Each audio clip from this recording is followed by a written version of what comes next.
14 trận bất bại, 8 trận giữ sạch lưới, không đội nào tạo ra được 1,0 bàn thua kỳ vọng trước khung thành của họ. Nhưng Arsenal làm điều đó như thế nào trong một mùa giải mà chấn thương vẫn bủa vây? Không phải nhờ phong độ cá nhân mà nhờ một hệ thống gần như tuyệt đối. Arteta đã biến Arsenal thành pháo đài đúng nghĩa bằng thứ vũ khí chiến thuật gì? Có thể sẽ có nhiều người phủ nhận về đẳng cấp riêng của các cầu thủ phòng ngự, nhưng bạn sẽ không thể phủ nhận được Arsenal sở hữu hệ thống chặt chẽ và sắc bén hàng đầu châu Âu. Arsenal mùa 2025-2026 không đơn giản là tiến bộ hơn, họ đang vận hành một hệ thống chiến thuật mới có độ chín, độ kỷ luật và mức độ kiểm soát không gian vượt trội so với những mùa trước đây. Và chính sự chuyển dịch đầy tính chiến lược ấy đưa họ trở thành một trong những tập thể phòng ngự chuyển trạng thái hiệu quả nhất châu Âu. Chào mừng các bạn đến với series huấn luyện viên online của Ngọc Sơn Football Analysis. Hôm nay các bạn hãy cùng mình phân tích thay đổi đó thật sự là gì? Arteta đã xoay chuyển hệ thống từ tấn công, phòng ngự và tổ chức ra sao để biến Arsenal thành đội bóng khó bị đánh bại nhất ở thời điểm hiện tại. Cùng xem và bàn luận nhé!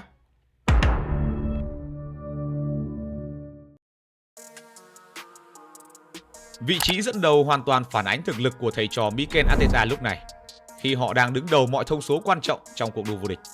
Tính riêng ở EPL, pháo thủ đã ghi được 18 bàn với 16,9 XG và chỉ lọt lưới 3 bàn với 5,6 XGA. Hiệu suất phòng ngự phá vỡ kỷ lục của câu lạc bộ là minh chứng rõ nhất về một hệ thống chặt chẽ và trạng thái vô cùng tối ưu. Từ khâu counter press, pressing, mid block hay low block, Arsenal gần như triệt tiêu mọi cơ hội và những đường bóng chất lượng mà đối thủ có thể tạo ra từ khi nó làm mầm mống đến những khu vực nguy hiểm. Không chỉ vậy, trong khâu tấn công, thầy trò Arteta cũng cho thấy một sự lạnh lùng và sắc bén trong việc đưa bóng vào lưới đối thủ. Thống kê cho thấy Arsenal là đội bóng có tần suất gặp những hàng thủ lùi sâu nhiều nhất từ đầu mùa giải đến nay. Nhưng dù ở trạng thái nào, họ vẫn tìm được bàn thắng. Bí quá thì lấy cho anh quả góc. Sau nhiều mùa giải được cho là quá dễ đoán, Arsenal giờ đây không còn là một bản sao thuần túy của positional play, vẫn giữ những nguyên tắc cốt lõi, nhưng Arteta đã điều chỉnh một Arsenal linh hoạt hơn. Với việc tăng cường tính trực diện và tốc độ hơn trong lối chơi, Arsenal không còn chỉ biết kiểm soát bóng mà còn biết kiểm soát không gian, biến ảo hơn với những nhân tố mới như Eze, Gyökeres, Zubimendi. Nhưng để hiểu được sự khác biệt đó, ta phải bắt đầu từ khâu quan trọng nhất, chính là build-up của họ. Arsenal vẫn ra sân với sơ đồ 4-3-3, nhưng chỉ là trên giấy. Khi bóng lăn, họ có thể biến hình thành 3-2-5, 2-3-5, 4-2-4 hoặc thậm chí là khối 2-4-4. Và sự thay đổi khác biệt nhất chính là Zubimendi. Trong nhiều mùa trước, Arsenal gặp vấn đề ở trung tuyến khi Odegaard buộc phải lùi sâu làm vai trò kiến thiết, khiến khu vực final third của họ mất đi rất nhiều sát thương. Nhưng sự xuất hiện của Zubimendi thay đổi toàn bộ cách pháo thủ vận hành. Anh vừa giữ ổn định nhịp build-up, vừa giải phóng Odegaard và Declan Rice được chơi tự do cao hơn. Đối thủ không thể khóa trung lộ chỉ bằng cách gây áp lực lên cặp pivot, bởi Zubimendi có thể lùi xuống sâu như một trung vệ ảo thành khối kim cương thoát pressing, hoặc giạt sang biên kéo đối thủ đi theo và mở khoảng trống cho những pha chuyền xuyên tuyến trực diện và tốc độ mà mình có đề cập ở phần đầu tiên. Điểm đặc biệt ở chỗ Arsenal không chỉ dùng một công thức cố định khi build up. Ngoài sự linh hoạt của Zubimendi, Arsenal còn sở hữu cả Calafiori lẫn Timber, những hậu vệ cánh hoạt động rất tốt ở khu vực giữa sân cho những bài hoán đổi vị trí. Và sự mới lạ nhưng đầy hiệu quả khác là những chiếc bẫy của Arteta được thiết kế với việc nhử đối thủ pressing.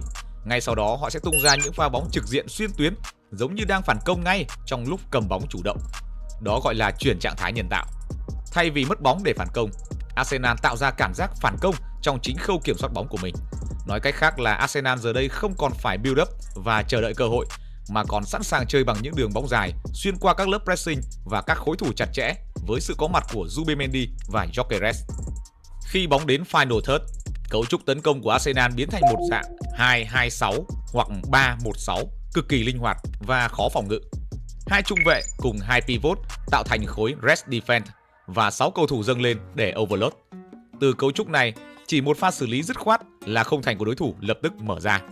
Gyökeres luôn sẵn sàng với những pha di chuyển kéo hai trung vệ theo mình để mở khoảng trống cho những pha di chuyển cắt mặt của Eze hay Calafiori. Odegaard, Rice chiếm zone 14, còn Saka hoặc Martinelli hay thậm chí Madueke luôn sẵn sàng đột phá từ biên thẳng vào vòng cấm. Không chỉ vậy, với Gyökeres, Arsenal sẵn sàng xuyên phá trực diện vào vòng cấm bằng các quả tạt hay những tình huống chồng biên và căng ngang vào trong khi đã sở hữu một số 9 thực thụ. Khác với những mùa trước, Arsenal không còn phụ thuộc vào việc cánh phải của Saka phải gánh khoản sáng tạo cuối sân. Sự có mặt của Madueke và Eze mang đến cho pháo thủ sự đột biến cực cao. Họ là những thợ khoan low block bằng kỹ thuật cá nhân, xử lý trong không gian phạm vi hẹp, thu hút khối phòng ngự của đối phương lệch về một phía, từ đó mở ra khoảng trống ở trung lộ. Nguy hiểm hơn ở chỗ, kể cả Timber và nhất là Calafiori, Arsenal luôn có những vũ khí trong tay áo để khai thác lỗ hổng phòng ngự của đối thủ. Việc sở hữu hai inverse winger và hai hậu vệ biên cơ động giúp Arsenal khó lường hơn rất nhiều ở half space khi có thể thực hiện những pha đột phá, dứt điểm hoặc chồng biên. Đặc biệt là Calafiori, hậu vệ trái người Ý khi khỏe mạnh, thật sự là cầu thủ quá khác biệt so với đa số hậu vệ cánh ở EPL. Các Gunners không cần mơ Hakimi vì ở nhà có rồi. Cala có thể đá một trung vệ ảo, tiền vệ ảo, hoạt động ở đường biên, trung lộ hay bất cứ điều gì Arteta cần. Và thậm chí nếu tiền đạo tịt ngòi thì Cala cũng sẵn sàng làm hộ luôn. Đó chính là điều Arsenal không có ở nhiều mùa giải trước, khả năng định đoạt trận đấu bằng sự khác biệt cá nhân. Pressing của Arsenal không còn là một cuộc đua thể lực mà là một ván cờ. Bạn tưởng mình đang triển khai bóng, nhưng thực ra bạn đang đi đúng hướng mà Arteta muốn. Họ pressing đúng chỗ, đúng thời điểm, đúng nhịp. PPDA của họ vẫn nằm ở khoảng 10, nhưng quan trọng hơn là cách pressing của Arsenal rất hiệu quả. Minh chứng rõ nét nhất là số cú sút họ phải nhận thấp hơn mùa trước, nhưng số lần đoạt bóng ở bên phần sân đối thủ dẫn đến số cú sút của họ đã tăng lên rõ rệt. Từ 1,6 lên 2,0 đã cho thấy điều đó. Thầy trò Arteta đang làm rất tốt trong việc lựa chọn pressing đúng thời điểm để chuyển hóa thành cơ hội tấn công. Sự có mặt của một tiền đạo như Gyökeres, người đã quá quen thuộc với pressing dưới thời Amorim, và một số 6 che chắn thông minh như Zubimendi đã giúp họ có được điều đó. Khâu pressing của Arsenal chia thành 3 lớp. Lớp đầu tiên là tuyến đầu liên tục tạo áp lực bằng các đường chạy vòng cung, có thể chia cắt đồng thời lựa chọn chuyền bóng của thủ môn với tuyến dưới ở khu vực trung lộ, ép họ phải thực hiện những đường chuyền hoặc phất dài ra hai biên. Ở lớp thứ hai, cặp pivot là Rice, Zubimendi là hai mảnh ghép rất vừa vặn. Rice với nền tảng thể lực phi thường cùng sự cơ động, sức mạnh thể chất như một máy quét diện rộng. Trong khi đó, Zubimendi lại sở hữu khả năng đọc tình huống và che chắn để sẵn sàng cắt mọi đường bóng trước khi nó đến khu vực cuối sân. Lớp cuối cùng chính là cặp trung vệ, luôn sẵn sàng bao trọn mọi pha bóng bổng và là chốt chặn cuối cùng trước khung thành Raya. Và ngay sau khi đoạt được bóng, Arsenal luôn sẵn sàng phản công bằng những pha lên bóng tốc độ. Với việc có mặt của một tiền đạo đích thực, sở hữu cường độ và sức mạnh như Gyökeres sẽ ghim chặt hai trung vệ của đối thủ, cũng giúp những hậu vệ cánh như Timber hay Calafiori luôn sẵn sàng dâng cao ngay khi giành lại quyền kiểm soát. Khi đoạt lại bóng, Arteta ưu tiên việc khai thác không gian trực diện phía sau hàng phòng ngự đối thủ bằng các pha chạy chỗ dọc sân. Gyökeres và Saka sẽ là hai cầu thủ thường xuyên chạy chỗ, kéo hàng thủ đối phương lùi sâu để tạo khoảng trống cho Rice và các đồng đội có được không gian, thời gian để thực hiện việc tị tiến bóng, cũng như tổ chức phản công hoặc dàn xếp tấn công khi bóng tới khu vực final third. Khi không cầm bóng, Arsenal vẫn kiểm soát trận đấu. Họ thống trị không gian. Trung bình mỗi trận chỉ phải nhận chưa đến 2 cú sút. Đó không còn là thống kê mà là thương hiệu của pháo thủ mùa này. Kỷ luật, chắc chắn, chặt chẽ và gần như không có kẽ hở.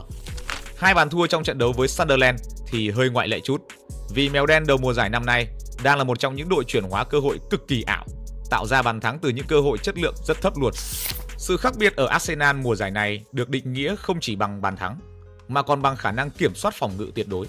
Sau 10 trận đầu ở EPL, pháo thủ chỉ phải nhận 3 bàn thua từ 19 cú sút, tức là trung bình mỗi trận chỉ phải nhận chưa đến 2 cú sút.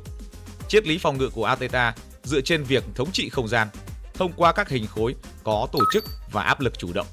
Điểm nổi bật là linh hoạt chiến thuật, cho phép Arsenal chuyển đổi liền mạch giữa pressing tầm cao và khối phòng ngự mid block hay low block một cách chặt chẽ.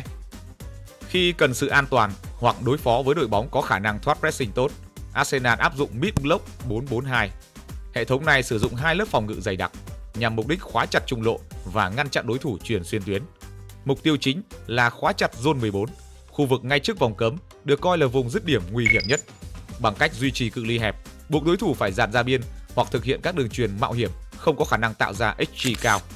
Khi đối thủ dạt biên, họ sẽ phải đối đầu tay đôi với những hậu vệ 1v1 tốt nhất của Arsenal hiện tại như Timber, Calafiori hay Hincapie. Và khi phải đối phó với những quả tạt, họ đã có Gabriel, Saliba và Raya. Khi Arsenal đang trong giai đoạn tấn công với đội hình dâng cao, việc đảm bảo rest defense là nguyên tắc tối thượng để kiểm soát chuyển trạng thái và giảm thiểu rủi ro. Arsenal duy trì một cấu trúc thận trọng, thường là 3-2 với 3 hậu vệ cuối cùng, Saliba, Gabriel và một hậu vệ cánh bó vào, đảm bảo che chắn không gian rộng và giảm thiểu rủi ro bị khai thác ở hai cánh khi mất bóng. Double pivot là Rice cùng Zubimendi đóng vai trò là tuyến thứ hai, tạo ra một khối chặn vững chắc ở trung lộ, ngăn đối thủ phản công qua khu vực giữa sân. Không hệ thống nào hoàn hảo và Arsenal vẫn có những điểm mù. Chúng ta vừa nói về rất nhiều điểm mạnh của Arsenal mùa giải này. Vậy còn điểm yếu thì sao nhỉ? Rõ ràng điều mà vẫn luôn là trở ngại với pháo thủ nhiều mùa giải gần đây, đó chính là chấn thương luôn tiềm ẩn. Dù đã bổ sung chiều sâu và dàn hào thủ chất lượng, nhưng rất nhiều thời điểm các cầu thủ Arsenal đồng loạt chấn thương. Đây không chỉ là nguy cơ trong quản lý tải trọng tập luyện và thi đấu, mà còn là vấn đề liên quan đến khoa học và y học thể thao của câu lạc bộ. Thứ hai là cấu trúc phòng ngự đôi khi không nhất quán. Việc pressing với một hàng thủ dâng cao cũng có thể để lại nhiều rủi ro về khoảng trống phía sau cặp hậu vệ cánh, nhất là khi gặp được những đội bóng có khả năng chuyển trạng thái xuất sắc như Man City, Bayern hay PSG. Vấn đề tiềm tàng ở khâu phòng ngự cũng thể hiện qua việc thiếu sự giao tiếp và lệch nhịp trong một vài thời điểm, như trong trận đấu với Sunderland khi Arsenal để thua 2 bàn từ 2 tình huống có bàn thắng kỳ vọng cực kỳ thấp. Đó, còn lại thì mình chưa thấy những điểm hạn chế nào quá lớn ở Arsenal cho tới thời điểm này. Họ đang làm rất tốt về cả tấn công lẫn phòng ngự. Nếu anh em thấy điểm nào khác của pháo thủ thì hãy để lại ngay ý kiến bên dưới nhé. Trên đây là toàn bộ phân tích của mình về chiến thuật và hệ thống của Arsenal mùa giải này. Nếu thấy hay, hãy bấm like, subscribe và bật chuông thông báo để không bỏ lỡ bất kỳ nội dung hấp dẫn nào từ chúng mình nhé. Xin chào và hẹn gặp lại!